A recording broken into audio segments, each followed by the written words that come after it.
રસાવાળા ભરેલા પરવર બનાવવા માટે 250 ગ્રામ જેટલા પરવર લીધા છે. છાલ કાઢી આ રીતે એને ઊભા કટ કરી લઈશું.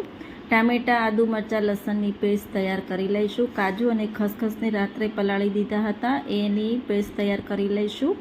તો એક કડાઈમાં 3 મોટા ચમચા જેટલું તેલ ગરમ કરીશું અને પરવરને બ્રાઉન જેવા થાય ત્યાં સુધી ફ્રાય કરી લઈશું.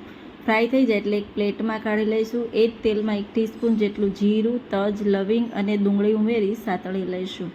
ટામેટાની પેસ્ટ ઉમેરી દઈશું. સાથે સૂકા મસાલા, લાલ મરચું પાવડર, હળદર, ધાણાજીરું પાવડર, સ્વાદ પ્રમાણે મીઠું ઉમેરી દઈશું. તેલ છૂટું પડે ત્યાં સુધી થવા દઈશું. કાજુની પેસ્ટ ઉમેરી દઈશું અને સારી રીતે સાતળી લઈશું. તેલ છૂટું પડે ત્યાં સુધી થવા દેવાનું અને સારી રીતે થઈ જાય એટલે અડધો કપ જેટલું ગરમ પાણી ઉમેરી દઈશું. ફ્રાય કરેલા પરવર ઉમેરી દઈશું. મિક્સ કરી દઈશું. 5 મિનિટ માટે થવા દઈશું. કસૂરી મેથી, ધાણા ઉમેરી ગરમા